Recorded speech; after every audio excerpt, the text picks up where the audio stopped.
Are you a mom that loves speed, but you've got to tow your kids around? Well, this is the vehicle for you. Today we're going to take a look at the Rivian R1S. You're going to want to stay tuned.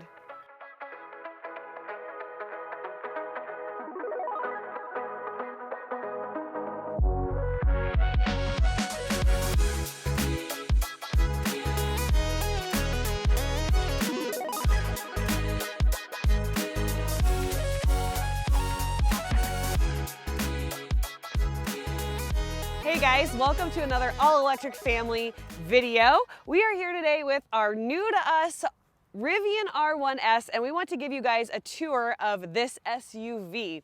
If you like adventures with electric vehicles, you like camping, you like RVing, whatever it is, we'd love to have you guys subscribe and follow along with our adventures. Be sure to hit that bell so that you never miss one of our videos. But let's get right into this tour of this Rivian R1S. So this Rivian R1S has 835 horsepower, over 900 foot-pounds of torque, and around 320 miles of range. It can seat 7 people, has a third row. It also has quite a bit of storage for what it looks like on the outside. Because when you're thinking about a regular SUV, this has the frunk as well as the space in the back. So you have extra storage there. But we're gonna go ahead and look at all those features. Let's start with the frunk. So here in the front trunk, you have a big storage space, you have your main compartment, and then you have this piece that lifts up so you have more additional storage in there. In here, we have our box that has our charger in it, or our bag, I should say, that has our charger in it. But this is a deep, big space, plastic, so you could put stuff in here that you could wash it out really easily. And if you don't want you have that much space, then you can just pop this divider down and you have storage there as well. You also have a 12-volt outlet up here in the front. You have an emergency release, and you have a storage net that holds a bunch of accessories like anchors and things that came from Rivian. But this is a really awesome space to be able to store luggage and such. And you also have about the only maintenance you need to worry about on this vehicle, which is your washer fluid. Now let's take a look at the back in the trunk. So you have this split rear hatch, your watermelon catcher here so that nothing falls out when you open this up. And you can push this down and bring that on down. Then you have this storage, which is actually a pretty good size.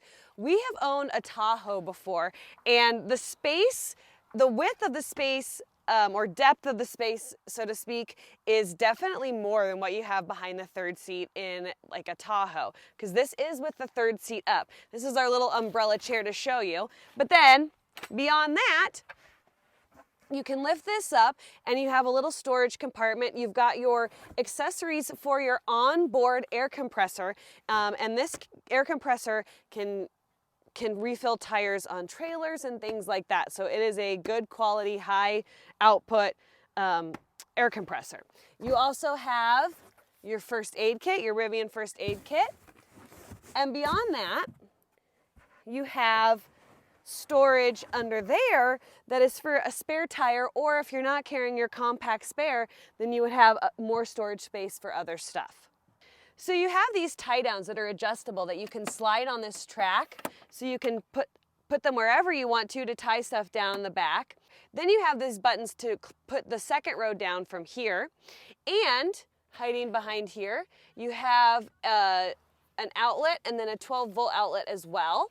And then this slider down here is your air compressor. So the controls and the PSI screen and all that for the onboard air compressor, which is really great for off-roading and things like that. If you want to air down your tires, or if you're towing something, you have that extra security so that you can air up tires as needed.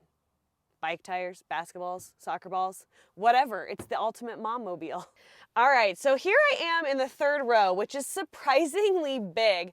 Back here you have 2 seats with seat belts. There is a latch for car seats back here. You can feel the little clip in there. And then on the sides you have this armrest that lifts up. On both sides it has a USB, and it's a nice little size compartment to put phones and stuff. and a cup holder on both sides for the occupants back here. You have air vents, lights with 3 different levels of lighting, and there is also a glass roof up here, so if you're in the mountains sightseeing and exploring, you can see right above you, and you have this whole big glass roof so that you can see all of the scenery from back here. So this third row really does have a good amount of space. Our 11-year-old sits back here, who's probably approaching 5 feet at this point, and she is comfortable and happy. So great room in this third row. So here we are in the second row. There is seating for 3, and you can put the car seats across. There is an anchor on the back. There's a latch on the back of the seat, but there are not any quick connect anchors down in the base of the seat for the third row for car seats. You have 2 cup holders here. If you're familiar with the R1T, you know that this opens for storage, and it doesn't open here. It feels like it should, but it's real tight, and so we're not going to open it. If somebody has opened it and they know if it does open, let us know. But you push a button on the R1T and it pops right open, and there's storage underneath there. It does not appear to have that in the R1S.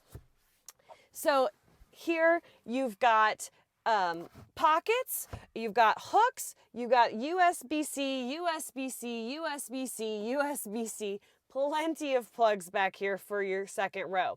So there is a 120 volt outlet hiding here underneath the control panel. From here you can control the heated seats, you can control the climate and lighting. So there is storage underneath these seats. It's wide open here. There is a lever for sliding the seats back and forth, but in the middle there's an open space for you to store stuff underneath the seat if you wanted to do that. Oh my God, you can see their feet like black with dirt. Our children are living the adventurous forever lifestyle right now. We have vents here, and you do have lights on either side as well that have the 3 brightness levels to use at night. So here we are in the front, and I have to be honest, I love the space in the front of these Rivian R1 vehicles. You have this giant open space with a little storage spot here, and you can put food when you go to pick up food. You can put purses in there. You can put water bottles in there. It has so many awesome uses, and it keeps things from rolling around under your feet. And it's such a big open space. Like, it really holds a lot of stuff, and I love it. You also have a really wide open space at the feet for the passenger, which allows for, if you're on road trips, computer bags, whatever you need, there's space for it. I found even in like our Ford trucks, the space was so compact and crunched down by my feet, where I do not feel that in the R1 vehicles. You have 2 cup holders that slide out or tuck away. You also have your Rivian camp speaker, which is a fun feature that we need to bust out because we're hanging out here for the day, so we should bust this out. And then you have a dual charging pad for phones, a little storage here for pins or if you want to set your phone up, and a really deep, it goes down like almost to my elbow, storage space here in the console. You have vents that go across that are controlled on the screen, and then your controls for the vehicle. Everything is all controlled on this tablet-like screen. There are not a whole lot of apps and stuff on this interface yet, but you do have things like Spotify. You can do Bluetooth audio. You have radio. You have your Gear Guard Gary that's going to watch your stuff when you're away from the vehicle. And oh, I almost forgot. You also have storage under each of the seats for like little things like pins or sunglasses and stuff like that under the driver and passenger seat. The interior on this Rivian is really unique and beautiful with these wood accents and the metal accents. It just really gives you an earthy feel, which is really what they were going for. You also have sounds like your turn signal sounds like it's like a little wood plank clinking together rather than your traditional turn signal. And when the car locks, it sounds like a bird instead of a horn beeping. So they've really thought about bringing it together with nature. So each door has this nice little panel for storage, and I love how they have given you access and are able to pull them out to fit things in and out of there easier. We can use this for extra water bottles and stuff because you can get it in and out, so it is really nice. Now let's show you what it looks like with all of the seats folded down. It's pretty easy to do. You just flip this and push it down, flip that, and push it down, and then to get the front row, the second row I should say, you just push the buttons, down it goes, push the button, and down it goes. And now you have a huge amount of space to tote along whatever you need to. You can take this panel and lift it up to make it flat across, which is really nice. And then Steve, who is 6 foot, is gonna crawl in here and show you how much space you have back there. Can you lay all the way down? You can. Yeah, stretch my arms out and everything. Lots of space. That's huge. So this does have a towing capacity of 7,700 pounds. If you're towing or interested in towing with an EV, we really encourage you to go take a look at some of our other videos that we have on towing with an EV, where we talk all about what you can expect when towing with an electric vehicle. We really are liking this vehicle so far. It drives really well. It is a blast to drive with all of the power and torque that it has. It can comfortably fit 7 people, especially if 5 of those people are kids. We've had adults in the second row and they said that it was really nice and roomy and fit them well. So overall, it is a really great SUV if you're looking for a family vehicle. We really appreciate you watching this video. If you've made it this far, be sure to hit that subscribe button so that you can come along with us on more adventures. We'll see you guys in the next video.